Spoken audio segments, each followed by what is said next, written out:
issue a warrant for your arrest if you refuse to attend in person.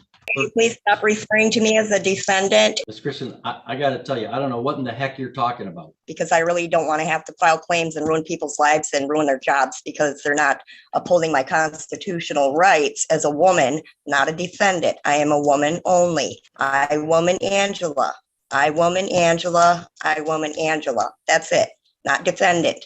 I don't want to file claims. I'm trying very hard, and I've been trying hard to not do that. But I guess if we got to keep going, that's my next step, and I will file proper claims. Hey everyone, today's court hearing really takes a wild turn. We're watching a woman who seems to combine the most extreme behavior with some truly puzzling legal arguments, including those often made by so-called sovereign citizens. Right from the start, things get heated.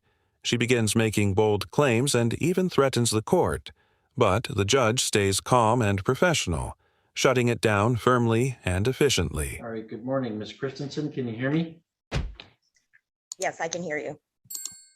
All right, good morning. We are back on the record in the 53rd Circuit Court for the County of Presqu'île. And Ms. Christensen, although you're appearing from your home, for convenience sake, it might not feel like a court hearing, but it is a court hearing. So I'm going to ask you to please remove your hat. Oh, sorry. No worries. Okay, thank you. All right, so as we begin the hearing, just like last time, I'm required each time to remind you that you do have the right to the assistance of a lawyer if you wish. And that includes the right to a lawyer at public expense if you were indigent, and that you've previously waived that right and wish to represent yourself. And so I guess I want to ask you again, do you reaffirm that you'd like to represent yourself in this matter, or would you like to have a lawyer? No, I would like to self-govern, and I stand on my paperwork. Okay, so what we have today, you did file 4 written notices that asked for some type of relief, and we had adjourned the hearing to today for any argument on that. So the prosecutor has had a chance to review them. So Ms. Christensen, you say that you stand by the paperwork, and that's fine. I do have the paperwork in front of me. Is there any argument that you'd want to make on your behalf right now to me in support of those claims, or do you wish to just rely on the written pleadings you filed? It is my wish to stand on my paperwork. Okay. Mr. Radsbaum, do the people have any argument in opposition to those 4 notices?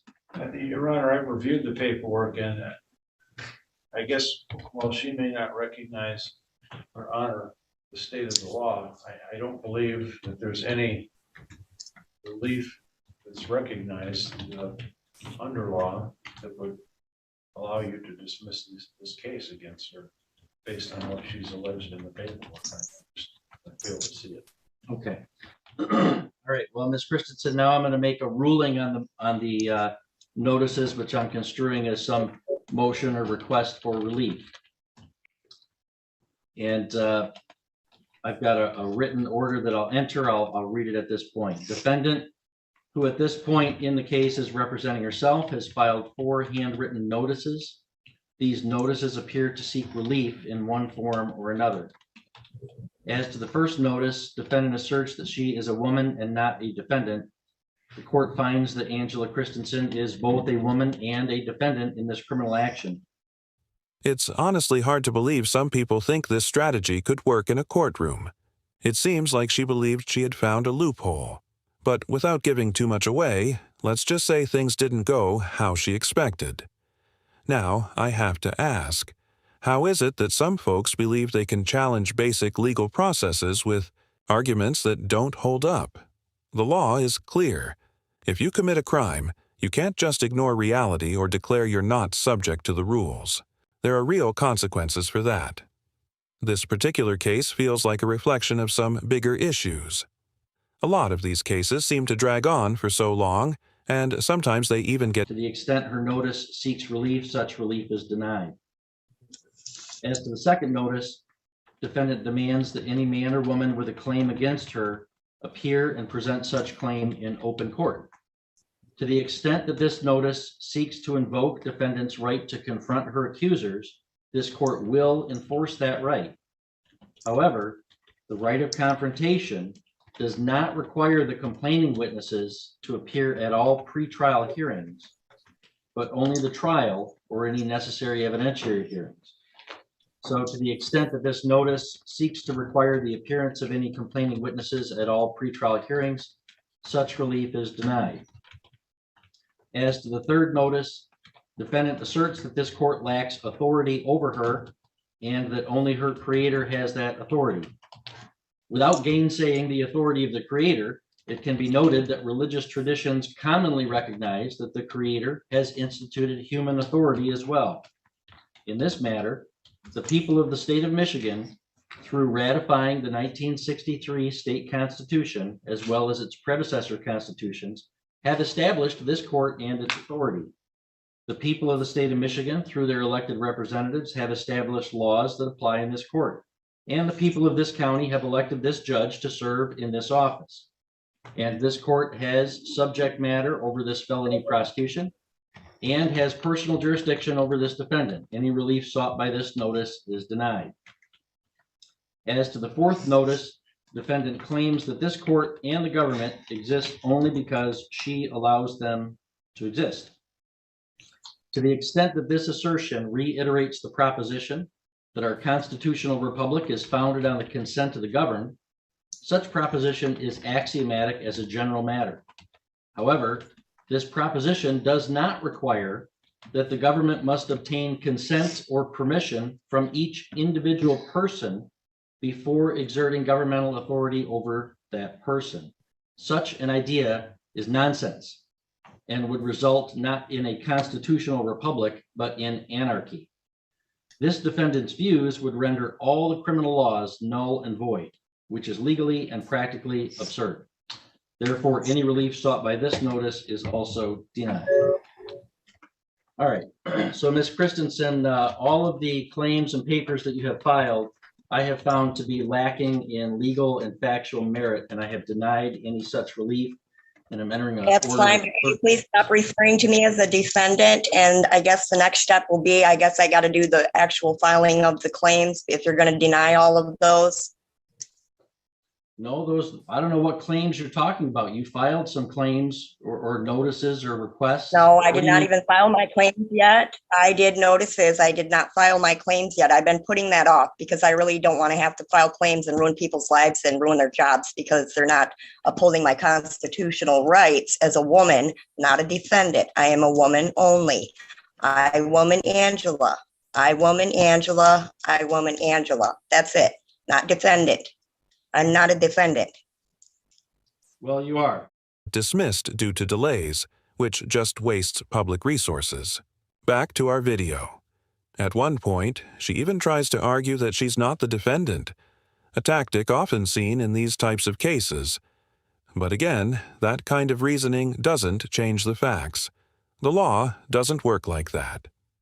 And believe it or not, she submitted an invoice to the court, asking for $86,000 to cover her own travel expenses for showing up. Yes, really. This individual doesn't just challenge the court's authority. She goes far beyond what we usually see. In a way, it's almost astonishing how far she takes it. What really stood out, though, was how the judge handled everything. He stayed composed, didn't get flustered, and didn't let her distract from the actual case. That kind of professional. And Okay, what I'm in gonna your do- opinion and legalese, yes, but I am a woman. So do we need to do trial by jury when we can do my claims and file my court with your court at the same time? Because that's Oh, going to be my next step, to file claims against everybody involved in this case. Because there is no verified claim, and complaints and claims are two different things. I don't want to file claims. I'm trying very hard, and I've been trying hard to not do that. But I guess if we got to keep going, that's my next step. And I will file proper claims with the proper people and the insurancing for the bonding. So I don't know what you want to do at this point, and I really don't want to have to do that. Ms. Christian, I got to tell you, I don't know what in the heck you're talking about. You're talking know. nonsense. So here's the thing. I am not going to relinquish my authority in this case. I'm not. All right. The prosecutor's office can dismiss the case. They're choosing not to. So that means we do have to go forward to a jury trial unless you want to Okay. plead guilty. All right. But what I'm I'm not also gonna going do to do is your ramblings here today and at previous hearings, and after I reviewed your written notices, it's clear to me that you have no concept of the legal and factual issues at stake. And I would never know anything and- about legalese on. because I never went to Hold on. school to do the legalese, so I don't understand that part.